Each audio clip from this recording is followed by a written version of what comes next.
Hi, I'm Abby Gray, and welcome to my Prompt 2 video. In my own words, I would define reflective practice as educators thoughtfully examining their instructional approaches, classroom practices, and teaching methods. Reflection is beneficial through independent practice, but also through utilizing peers and coaches. Lieberman and Miller state the practice of reflective teaching, reflective inquiry, and reflection on practice results in gaining of the personal and professional knowledge that is so important to being an effective teacher and in shaping children's learning. When I use reflection frequently, I can continue growing my knowledge in all areas of my profession. So, what role does reflection play in your own instructional practice? Well, reflection is important to me for many reasons. I never want to be comfortable in my career. I always want to continue to grow. This year, my school has a new reading curriculum. I use a reflection journal after difficult lessons so that I can go back and reflect on what to change for next year. This journal has been helpful for reflection over a period of time, meaning I can see the growth from the beginning of the year to now. Also, I have asked the instructional coach to come and watch me teach once a month. After, we debrief on what went well, what could have gone better, and we analyze the student data. I have become more aware of my students' engagement through this process. Often, I am immersed in the lesson and I do not see the students who are disengaged 5 minutes in. This lack of engagement can be caused by many things. One thing that I have learned through reflection is that my students this year are not able to sit and listen to me teach for more than 10 minutes.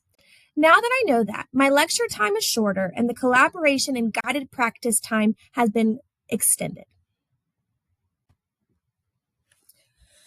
How do I utilize peer experts in becoming a better teacher? Peer experts are beneficial because they are able to give multiple perspectives on different areas of expertise. They can offer feedback, assistance, and help cultivate a collaborative community of teachers. On top of utilizing my instructional coach, our school does biannual peer observations. In the peer observations, the teacher fills out a Google form assessing a lesson they observe of another teacher. The feedback is given to the teacher to reflect on. I have encouraged each teacher who comes to observe me to give me any constructive feedback they think would help me be a better educator. For example, in my first year of teaching, a teacher came and observed my reading groups. She told me that I was not maximizing my instructional time because of the way I was doing my transitions. She sat down with me and taught me multiple ways to do smoother transitions to optimize instructional time in my classroom. I still use that strategy in my classroom because of how well it worked for me. Being the observer has also helped me to utilize my peers in becoming a better teacher as well. When I utilize my peers to help me become a better teacher, I notice that I gain professional growth, and I can discuss education trends, new standards, assessment data, and more.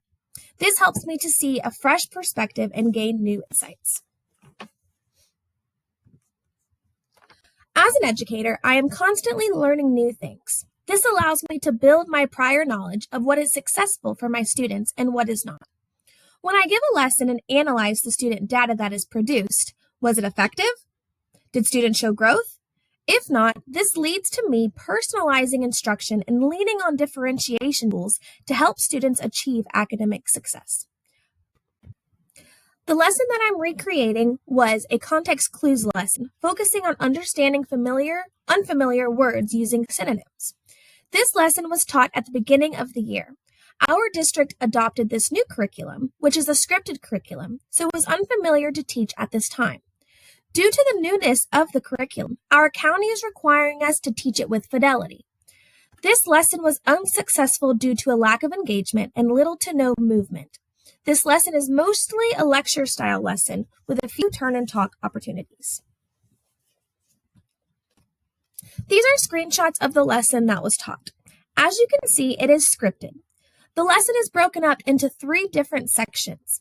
The first section is a focus area. It draws on prior knowledge and introduces the lesson. The second part is the model section. The teacher models the strategy that will be used in the lesson. The anchor chart is also introduced at this time. Then there is a place for guided practice. The students work with a partner to try the strategy. What is not pictured is the closing of the lesson. The students and teachers reflect on the strategy together. So how did I meet the needs of diverse learners? I have multiple groups of diverse learners. For example, I have a group of ESOL students, a group of students who are supported through special education, and a group of gifted learners. In my opinion, this lesson was not successful for any of these groups. For my ESOL learners, there are no successful visuals. An anchor chart is included, but I wish that it had at least an example or an easier way to understand it. 4 of my 12 ESOL learners do not speak English, so visuals or charts or examples are needed to be successful. For my SPED service students, there is no differentiation added to this lesson. Therefore, the students who are being given support by a SPED co-teacher are not able to be given adequate Tier 1 instruction because of the lack of differentiation. My gifted learners are not being enriched in this lesson. With the lecture style of teaching, the gifted learners are not able to be given an opportunity for enrichment or creativity. All of this being said with the reminder that our county is wanting us to teach this new curriculum with fidelity, meaning they are not wanting us to supplement this curriculum, it was hard to make this lesson successful. 3 strategies are used in this lesson. Modeling is exhibited in the first part of the lesson. I show the concept and annotate on the paper, showing the students the expectation. An anchor chart is then provided through the curriculum for the students. However, the anchor chart is lacking. The third strategy is the think, pair, share strategy. Students have the opportunity to think, pair, share with their peers in the guided practice. There is a slight science integration into this lesson. The farming method adds an agricultural piece, and there is science vocabulary added in, such as nitrogen and carbohydrates.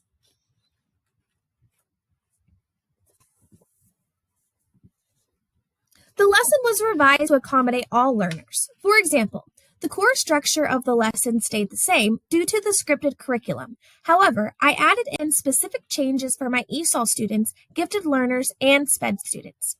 For my ESOL students, I pre-taught vocabulary in the introduction of the lesson and added in more visuals throughout the lesson for these students. For example, I put my paper under a hover cam so that they could see what I was doing at all times. For my gifted learners, the lesson was the same, but they were given an extension activity after. This extension activity is a project where they needed to make a presentation explaining the principles behind crop interdependence. As for my SPED learners, there was more modeling in the model section of the lesson. These students were able to use their assistive technology when the text was read, which was also not shown in this lesson. Also, these students were at a table with a SPED co-teacher for modified instruction. The strengths of the lesson are that students were more engaged and eager to participate in the lesson. This is evident through the questions being answered and the turn and talk being successful. A weakness in the video is that students are still sitting in their seats for the entire lesson. I wish I had strayed more from the scripted curriculum and added in movement throughout the lesson. This ensures that engagement can stay high. There was also not enough time for the students to apply the skill. I did add time to the application time. However, I think even more time needs to be added, along with opportunities for more examples. As for monitoring behaviors, I have gotten really lucky with my students in my class this year. While they are overly talkative at times, they are relatively quiet while I am teaching. There were no behavioral issues needing to be addressed at this lesson. If behavior issues had occurred, I would have reminded the students of their expectations.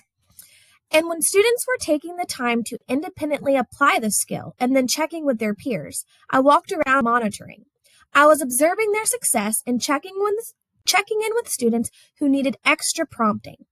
The next step would have been to document my observation in a checklist to check for mastery or any remediation that would be needed. What was my approach to making changes during instruction? I made sure to change the little time of application that this curriculum gives. To do this, I modeled the lesson and had the students do it with me for extra practice before applying it on their own. For my diverse learners, I created an anchor chart that is easier to understand for my ESOL learners and my SPED learners. This chart was given to all students to glue into their reading notebooks ahead of time.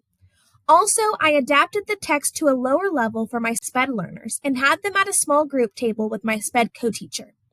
For my gifted learners, they were given an extension research activity. The extension activity is researching crop interdependence, and these gifted learners get to use this activity as an early finisher activity throughout the day and week. As for the strategies used in the video, I did not necessarily change many strategies, but I did make the strategies more intentional. For example, the think, pair, share strategy was initially done for the entire application time. I changed this to students independently finding the definition and then checking in with their partner for validation and discussion. Some of my learners choose not to do the work if they have a partner to lean on. In the first work sample, the student shows understanding of the concept taught. She was able to find the definition of carbohydrates by using the signal word that. However, in the second work sample, you can see that the student initially got the answer incorrect and then corrected it himself. The student, he puts compound as the definition of carbohydrates, but then his peer explains to him that the definition would come after the signal word, in this case, and not before. This misconception would need to be addressed either individually with this one student, a small group, or a whole group, depending on how many other students made this mistake. Attached right here are the lesson materials that were used in the lesson. The context clues anchor chart was given to students to put in their reading notebooks for easy access in the future. I added an example to help students visualize the concept. The 3 vocabulary words that were pre-taught will stay on the board in our vocabulary section so that students can look at them and lean on them throughout the rest of the week or unit. Down here is the passage that was modified for the SPED learners in my classroom. 2 courses in my graduate experience influenced my instruction. First course was the School and Classroom Assessment course. This class introduced how to effectively use assessment in the classroom and how to formatively assess with observation. It also taught me how to use this assessment data to drive my instruction. Previously, I would formatively assess using observation, but I did not feel that it was productive. Now I can observe in a way that can help me understand where my students are and what they need. With this new curriculum that we are using, it is mostly lecture-based learning. I have had to learn how to observe while also teaching so that I can use that data to drive my next lesson and then to formulate small groups. Another course that has helped me with this lesson was the Investigating Science Methods and Materials. I have never been a great science teacher, but students love to learn science. I was able to take ideas from that class and utilize them for the science integration piece. I have been super satisfied with my graduate level instruction that I received here at University of West Georgia. Thank you for listening to my prompt 2.